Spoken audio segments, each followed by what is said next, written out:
So hi everyone, so welcome to this third conversation within our visual arts focus, which is called French Encounters Art Basel Hong Kong, organized together with the French Consulate of Hong Kong together with the Institut français.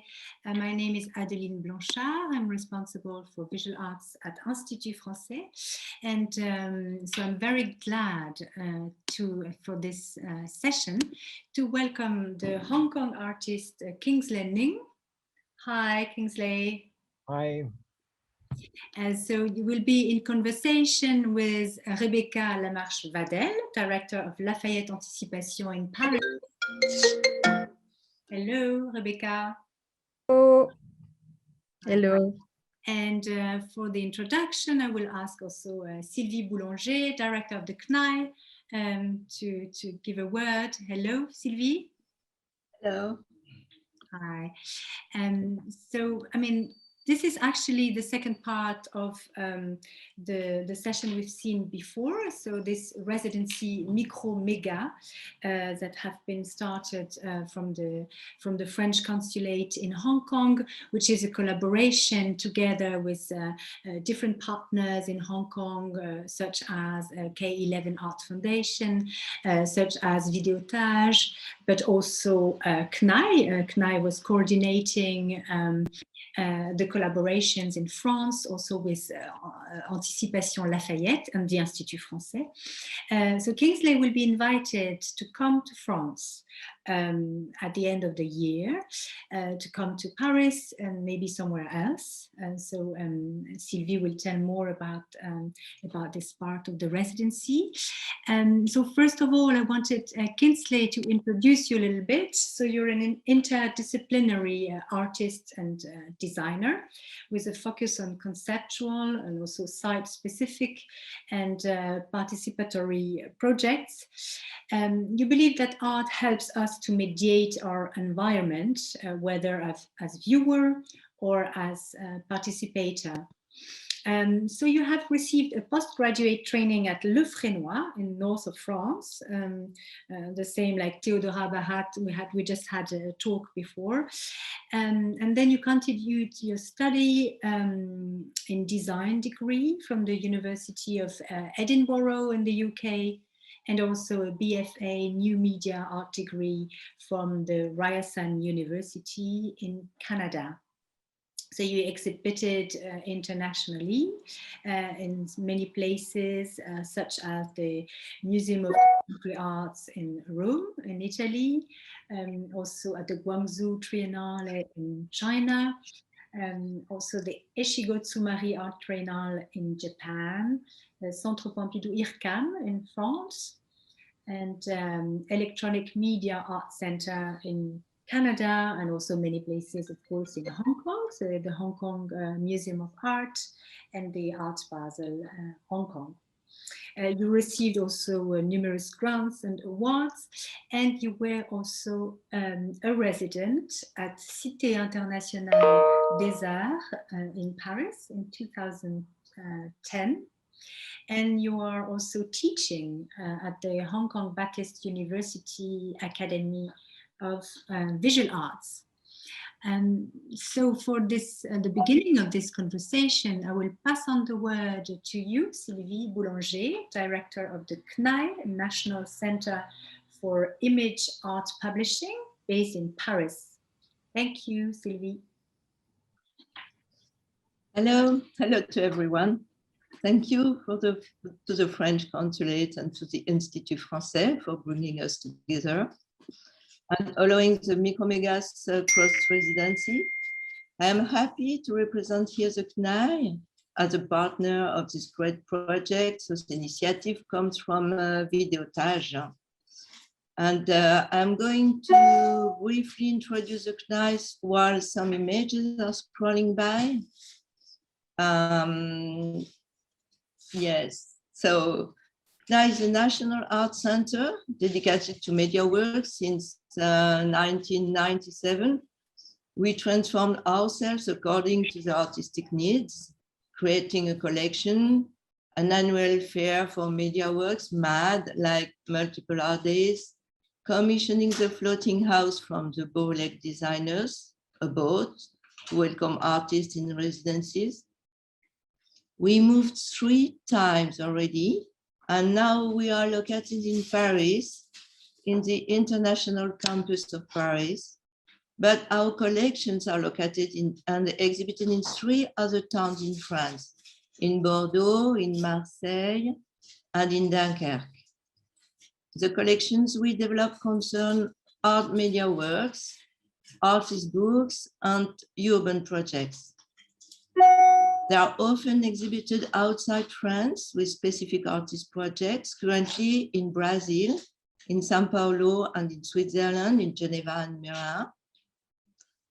The credo of this little and experimental art center is the adjustment to the needs of the artist and their project. That's why the exhibitions have always been enriched, as you can see in the pictures, with a turnout towards performance and action programs, festivals, publications, productions, research, workshop, and for the past 14 years about artist and author residencies.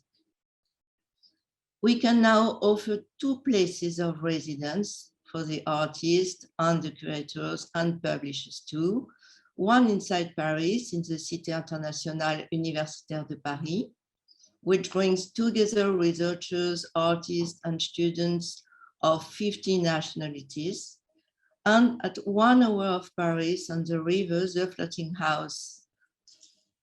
For the Microme cross residency, we were asked by the French Consulate in Hong Kong to be the French partner. And we made known the Hong Kong residents in the French Artistic Network, which answered favorably to our calls for partnership. The CNEAI of the Ministry of Culture has widely distributed the call, as well as clubs of collectors and curators. So Theodora Barra was selected as a French artist invited in Hong Kong. I must say here she was delighted by her stay in Hong Kong and the meetings with the artistic actors of Videotage, K11 Foundation, and the French Consulate. Then we gathered partners for the selection of the Hong Kong artist, and Kingsley Ng was chosen, which is a great pleasure for us. We are thrilled to welcome you to Paris, Kingsley. The Cinéma du Réel of the Pompidou Center has agreed to be a diffusion partner. I have to thank Catherine Bazin, its director, and of course the Lafayette Anticipations Foundation, which will be a diffusion and a residency partner. Thanks a lot, Rebecca. We are proud to be with you in this adventure. From now, we will organize all together the residence and the production of Kingsley work. At this stage, Kingsley keep free to change his mind, but the first idea was a French version of your project, 25 minutes older, which is very exciting for us because it's at the heart of your interest in local and community actions. And we will be happy to accompany you to create this poetic and emancipating experience of the daily reality. I look forward to hearing the debate on this today. And I must say, before leaving the floor to Rebecca, that this project is a very collective work and that it has been and it is very pleasant to work with Adeline, Chloé-Mélody Desrues, Agathe Renaud, and all the people involved in Micromegas. Thank you to Adeline Blanchard. Thank you to Salomé Bazin to organize this debate, and thank you to all. So I give the floor to Rebecca, maybe. Thank you very much, Sylvie. Thank you very much, French Institute and all partners to have organized this beautiful meeting and to have this feeling of being together despite distance. And I'm super thrilled, of course, to exchange today with Kingsley. an exchange that will be driven mainly by the artist, because this is the reason why we're here, right? The voice of the artist. So I believe it's extremely important that we hear Kingsley drive us through years of research and of artistic production, maybe to frame your practice, although I'm quite reluctant to do so, but to give some insights about what you've been obsessed with somehow in the last years, and present a bit of a frame to your research that, of course, you can totally transform, challenge, and there is no definitive definition, but I kind of picked up different topics that were coming back when you're speaking about your work, and different aspects that I found really interesting to have in mind when discovering your works during your presentation in 1 second. So one of the main aspects is the idea of proposing experiences. You don't want to impose artworks. You don't want to impose like finished and still objects. You're very much interested in the idea of a co-creation of the work, where the viewer, or as Duchamp would say, or the survivor, as you were saying in an interview, instead of performer for the visitor, would be really part of the creation of the work. So for this, we could relate you to relational aesthetics and to this very important now almost art historical movement from the 90s, and that still grows today. And this idea that the work and the construction of the work is very dependent of the one who meets it. And we will see it through your work 25 minutes older, for example, where the sensations, subjectivity of the viewer and perception of the viewer is very much involved.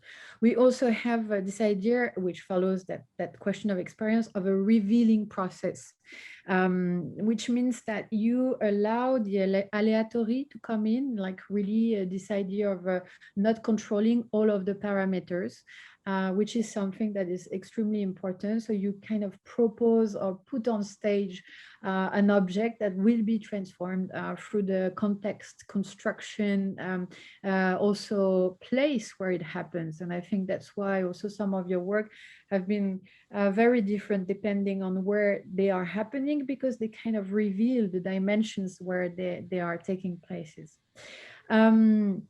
Then I would, on a more pragmatic side, think about the way that you're using technology, because technology is somehow very important in your work, but not so much as a fetish or something that you're worshiping, but more as a way to introduce disruption and kind of distort what we usually think about technology. We think that technology will ease processes, our ways of understanding the world or reaching out to the world, and you kind of want to transform it and show how it can introduce actually poetry.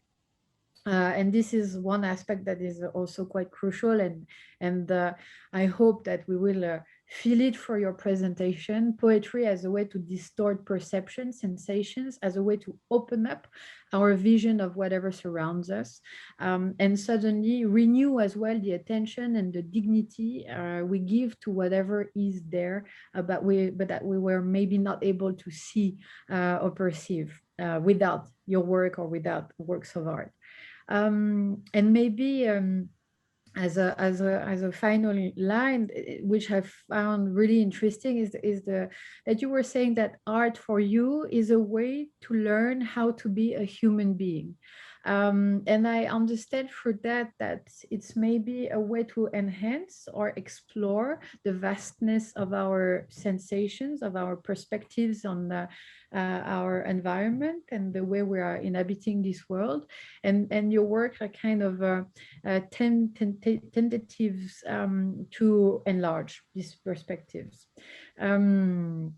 And finally, and which I found beautiful, is this idea of attuning. Basically, is as if your work were kind of performing a gesture of attuning to the world. And this is what you're saying about the fact that you understand art as a way to kind of enter into a very symphonic, or as a very coherent and complementary relationship with whatever surrounds us.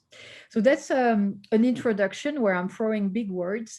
and very big concept and perspectives that I've been finding in your work, and I hope that your presentation will help us like a very concretely to put those words into images, and thank you in advance for this as well, Kingsley. I will maybe interrupt you, but probably not, because I think it's very important that we hear you guide us through your different works and practices in general. Great. Well, thank you very much, Rebecca. That was very thorough. I feel like I don't need to speak anymore, except for thanking Rebecca, Sylvie, Adeline, Salomé, and Marie-Cécile, and French Consulate, and the Institut français for organizing this. Is really my honor to be here. And je suis désolé, je ne parle pas français. Oh, it's beautiful. Come on. So, sorry about that. I will be presenting in English. So, so I'm just going to share my screen. Is that all right? Yes. Okay, great. All right, voila. Okay, so I'm calling the title of the presentation Urban Media Artists Social Mediation in Hong Kong. And thank you, Rebecca was mentioning about this notions of arts as learning about being, because I wanted to start with a blank piece of paper here. This is actually a story that I was told by my grandfather when I was probably in kindergarten, and he used to explain to us life, it's like a piece of blank paper. And as we grow older, he tells us, well, art is like how we learn to be a human being.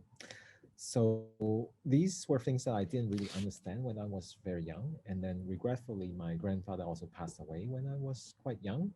But I think that was very inspiring to me to today, on the notions of how through art practices, it's not so much about creating works, but it's how we reflect upon how do we react to our world in a sensible and human way. So I thought that is kind of always a constant reminder when I feel lost. And as mentioned, I did my university in Canada at Ryerson University. So this is the work that I did when I was in year one. Still, it's like a blank sheet of paper. That was a work on a triptych. So we were asked to find one thing and make 3 renditions of this one thing. And I chose light. And I chose to photograph lights and call these 3 sheets. The first one, light on resin coated paper. The other one is light in resin coated paper. And the third one is light above resin coated paper. So at that time, I like to muse with ideas and the materiality of things. And here, it's the 3 presentations of light. One is I claim to capture light in the paper itself. So so that's the subject. And light on the paper is when we form our perception. When light falls onto the surface of the photo paper, then it makes our vision. And for the third one, light above the resin coated paper, as the 3 photographs, they are framed with glass surface. So when someone sees the work, you also see yourself as a participant, and you see your reflections above the paper. So I guess this is also a starting point on my pondering of light and also in terms of participation in some regard. So then I was very lucky. I was accepted to Le Fresnoy in 2003, and I spent 2 years there. And when I was there, well, as you probably know better than me, it's a fantastic laboratories in arts and new media productions, and it's like an electronic bar house as an endeavor, and like a high-tech Villa Matisse. And before, it used to be a center of community actions, community gathering, and in the age of the industrialization. When I was there, I was quite interested in the relationship between the institutions and the neighborhood. And some of my neighbors that I was living with, they passed by this building every day, but for many years they thought this is like a sports stadium. They didn't know what it was inside. I was also very lucky when I was there. It's L'Île de Mercat, the capital European of culture during that year. So I was also observing in the macro level the dynamics between arts and the city transformation, and some of the questions of how this is it a cosmetic tourism campaign, or this has the potentials of affecting the fringe. So the Le Fresnoy Center, as a very prestigious center and with some of the top facilities in Europe, how does it really deal with the surroundings? And some people also believe it's one of the least affluent area in Hong Kong, in France, in Roubaix, and due to, of course, the decline of the textile industry in the 1960s. So with those background, I was very much interested to understand the notions of arts, also with the local communities and the people who may be also in the fringe of the L'Île de Mercat Festival. So we did a small experimentations with 5 bakeries, boulangeries, and with 40 children from Centres Sociopolitiques, and working with Adele and Alan Ruiz serigraphies. And so I can show you a little bit of a clip C'est bien dans le sandwich, monsieur. Ah ouais. Voilà. S'il vous plaît, monsieur. Et lui, il fait un reportage. Oui, sur le papier d'emballage des baguettes. Ah, c'est bien ça. Oui. Ah, c'est bien. Ah ouais, vraiment. Oui. Vous savez un petit peu comment ça se passe? Non, pas du tout, mais je fais entière confiance à ma boulangère. D'ailleurs, on a la preuve, regardez. Regardez bien. Salomé, je prends du fer. Voilà. Donc ce sont des enfants qui ont fait des... Ce sont des enfants qui ont fait des... Ouais, j'ai vu ça, ouais. Vous êtes au courant? C'est bien foutu, c'est très bien. Et puis... La carte. En rouge encore. Entourer le métro. En rouge. Encore en rouge. Attends, la 6e question. Allez, le canal. Le canal. C'est pas un canal, ça. C'est où le canal? Le canal. Et c'est ici. C'est ici. Ouais, regarde. Dessine Adeline. Ben, la boulangerie. La boulangerie. Pourquoi tu dessines une boulangerie? Ah, parce que c'est à côté de chez moi. C'est à côté de chez toi, et la forêt. Okay, so to sort of get an idea. So we work with the children, and they sort of give us their kind of visions of L'Île de Mercat and the surroundings, and we have then showcased their visions and the drawings on papier de la baguette, the wrapping papers for the bread, and through 5 bakeries we disseminate these. And the bakeries became a kind of discussion portal for the community, the parents, and to discuss about their areas through the drawings. We did also another project with SNCF and the 2 towns, the Tuquan and Roubaix, to put fictional posters, l'affiche, in the city and at the train station. At first glance, they look like billboard of Japanese anime movies, like those from Miyazaki Studio. But then they are kind of perspective of the very familiar places of the town.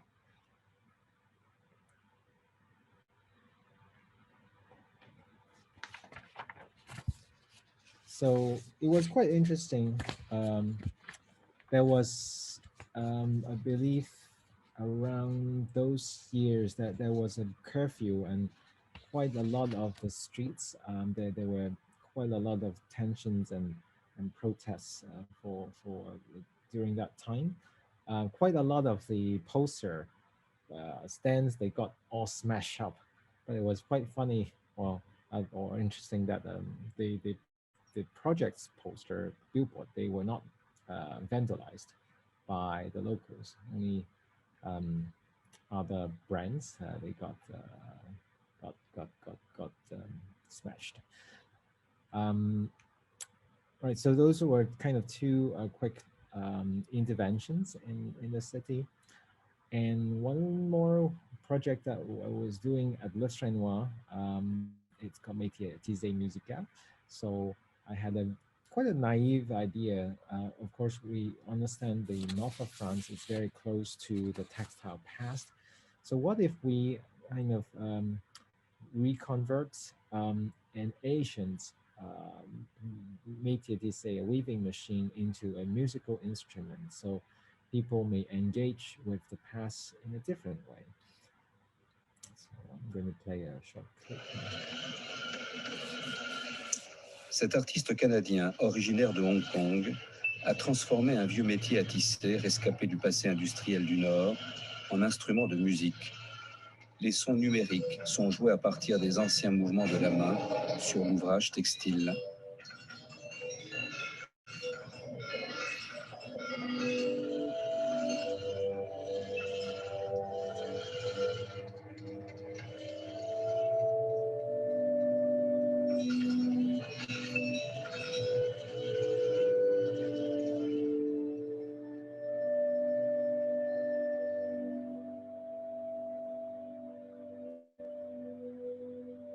So the elders were telling us for 2 generations they have worked on the textile industry, and everything gone in this generation in front of their eyes. So I learned that the work itself is actually not so significant, but more importantly is how it prompts a process for locals to reconcile and to open up and speak about their own stories. So I think this is also quite a turning point in my practice. The work itself, it's a kind of mediations of forming conversations and stories beyond the artwork itself.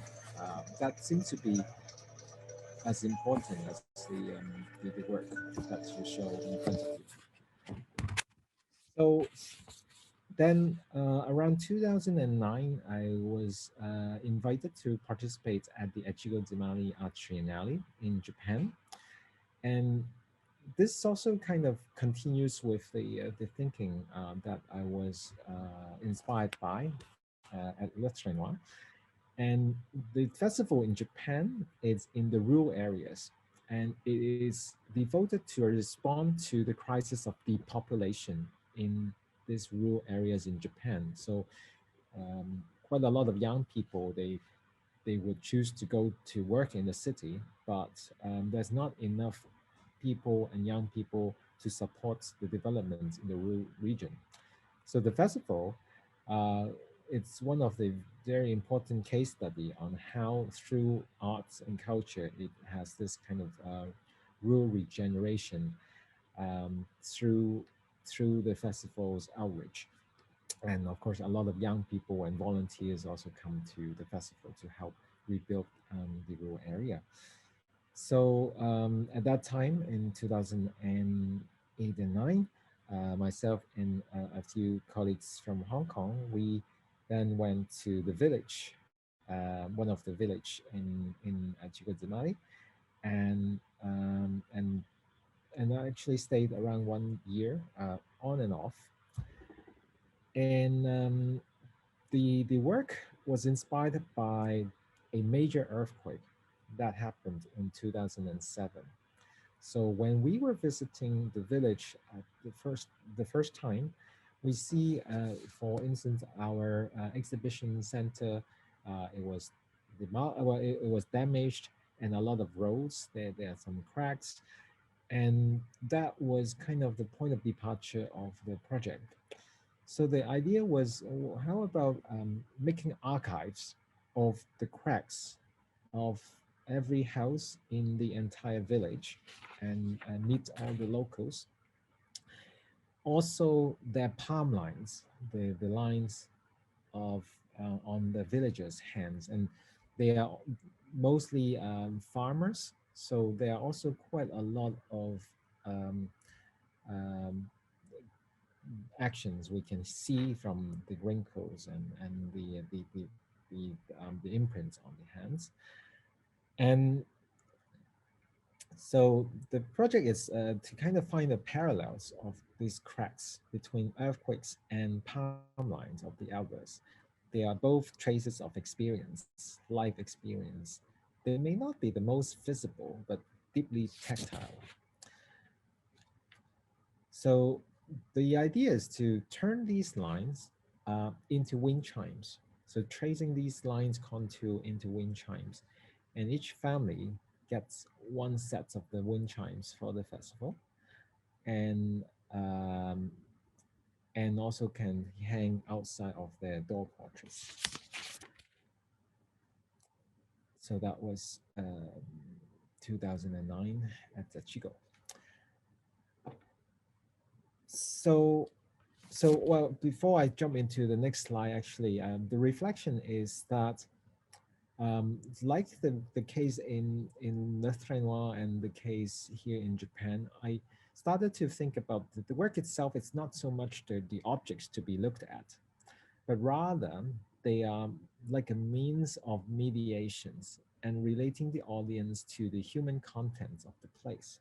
So in France, it's kind of how there is this notions of post-industrializations and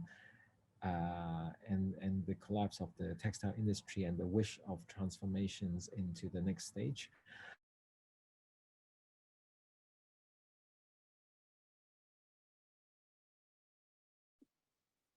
The sound has gone. Can you hear Kingsley? Hello? No, I can't hear Kingsley anymore. No, we've lost him in some ways, but I hope he will come back soon. The image is frozen. Yeah. We have the sharing screen, but it seems like, yeah, sound is cut. Here you Your microphone should be on. Connection problem. Is it okay now? Yeah, much better. All right, sorry about that. So well, I was just kind of wrapping up the Echigo project where, well, the work itself is not so much an object to be looked at, but it's more like a means of mediations. So those are kind of my takeaway from participating in these festivals.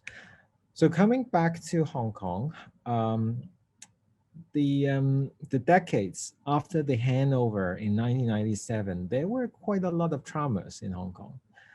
It began with the Asian financial crash in 1997. Then this image is not now. This was 2002 to 2004. There was the major SARS pandemic outbreak back then. It was not as severe as right now, but it was still quite a big trauma in Hong Kong, at least, because it didn't really lead to the global pandemic, but regionally it was really severe. And then in 2008 to 9, there was the global financial crisis. And on top of all these, there were growing resentments, especially among young people towards the expanding pressure and control from the central government.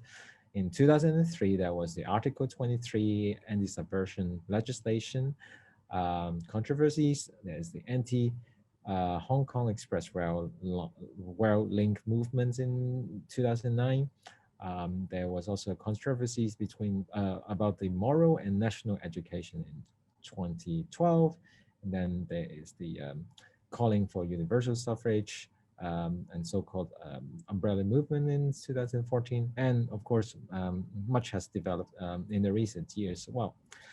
So there are also other less talked about but very intrinsic problems in Hong Kong, where, for instance, Hong Kong is heavily dependent on the resources across the border. Now, Hong Kong is a rather wealthy city, relatively speaking, but for instance, only 1.9% of food is produced in Hong Kong, and around 70 to 80% of water is supplied also from the mainland. There's virtually not much manufacturing in Hong Kong anymore.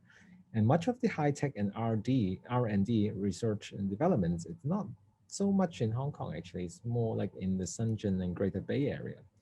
And there's also growing uneven distributions of wealth. So there's quite a lot of tensions since the handover until today, and of course leading to quite a lot of trauma in the recent years. So since 2013, we have been also thinking, is there a slightly different ways of dealing with this, of how to alleviate mistrust and social partisanship, and providing a kind of relational space produced by various processes operating at different scales? Can there be more empathy toward non-direct and non-confrontational citizen exchange, and as well as institutional actors? So we myself and Stephanie Zheng, we initiated a small little project called Etude for the Everyday, and in collaborations with over 100 art practitioners. So then we invite practitioners to each share something that you have been practicing or wish to practice daily, weekly, monthly, yearly, or perpetually, and invite more people to join you to practice all together. So we were quite thrilled to have quite a lot of friends participating from the arts community. And we made this kind of capsule with recycled wood to contain these mini etudes. So for instance, this one, it's by a professor in Hong Kong U, and it's about finding out about places you have went to before you were born, and go to those places and take photographs of them as they are. Or this one is practice these two words a few times. Sorry to interrupt you, Kingsley. Are you share screening something right now? Or? I am. Oh, no, sorry about that. But maybe we can also share it for you. Oh, that's fine. We can see it. Yeah, sorry. Okay, sorry about that. Doesn't remind us. We still have about 5 minutes for the conversation. Yes, so. Okay, all right. So maybe I'll do more quickly. So this project is called Etude for the Everyday, and we have invited, so maybe I'll just skip this one. Let's finish. Okay. If we have only 5 minutes left, actually, maybe I'll skip this project too. All right, next one I can talk about is, it's called After the Deluge. And the premise is, how do we kind of rediscover our surrounding and review the forgotten? So I work with light, and one notion of light that I like to discuss about is how the concept of shedding lights on something to reveal something that maybe we don't see in our daily lives. So after the deluge, the point of departure is something like that. I understand maybe also in Paris, you may have floodings in like February time, on La Seine. And in Hong Kong too, every summer, before the 1997 to before 2000, there used to be quite a lot of floodings. And now it's sort of dealt with, and we don't see that tears of flooding anymore. And that's because there is a big stormwater tank in the middle of the city. But most people do not know about the existence of this stormwater tank. So we thought maybe we could shed light on those people who work underground and behind the scene to make the city work. And we sort of take our lives for granted for that. So I can play maybe a short clip here. Oops. So it's a kind of immersive promenade work. People get to wear headsets and walk through the pump room and on the old drainage pathways above ground, and then down a tunnel.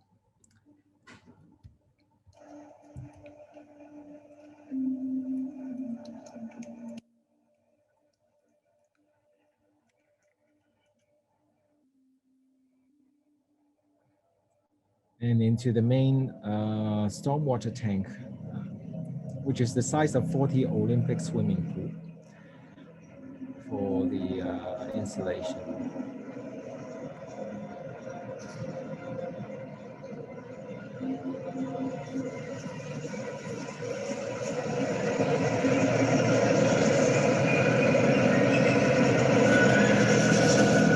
Okay. Maybe I will talk about 2 more projects and then we will wrap up. The next one along those lines of revealing the unheard.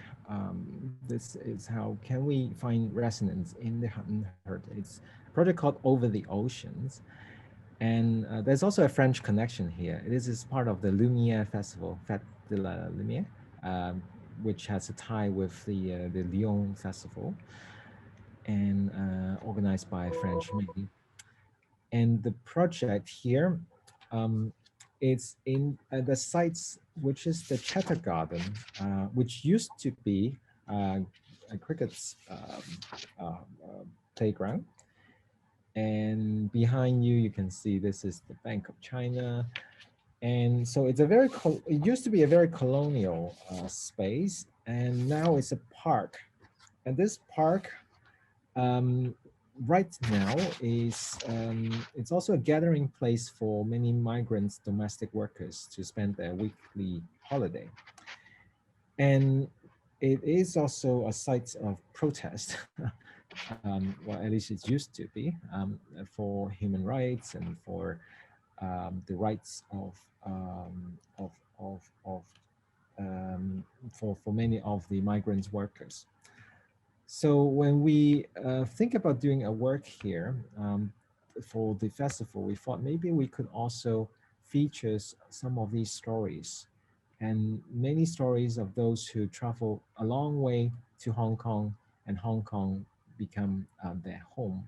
And Hong Kong is a migrant city, so most of the people are descent from migrants, escaping from the civil wars or various circumstances. So we have, for example, the stories of Mrs. Lee, who flees and settled in Hong Kong in the 1980s, or Alex, who was born in Iraq and now a refugee in Hong Kong, and Bridget, who is a domestic helper from the Philippines, and so on and so forth. So the way how this works is we ask each of the protagonists to think of a song that they can associate their life stories with, and along with the stories, and we share these stories and their songs with these music boxes. And then people first gather their stories, hear their stories and the songs, and then invited to the main installation.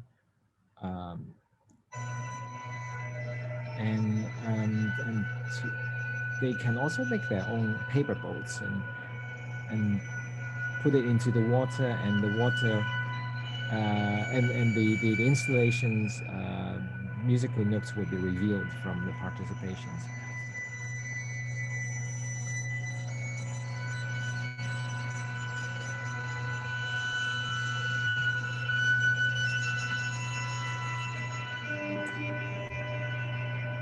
Okay, so maybe the last project I'm going to talk about.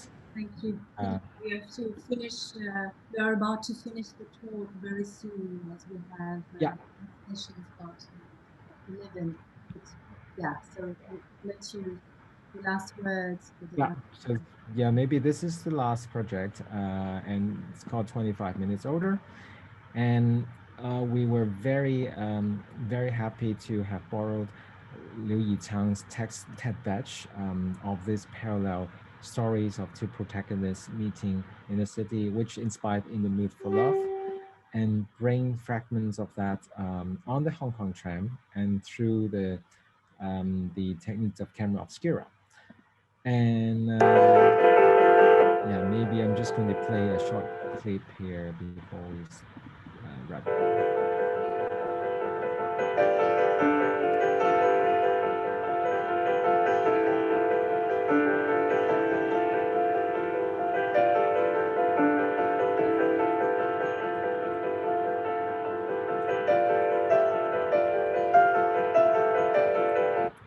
Okay,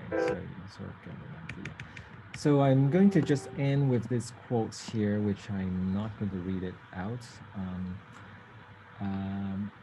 Yeah, so thank you very much for your time today, and we can have maybe some questions from here. Thank you. Thank you so much, Kingsley, for this presentation. So we will be sharing your portfolio with our guest curators that people can get more from your work. So thank you very much. So we are ending this is perfect time.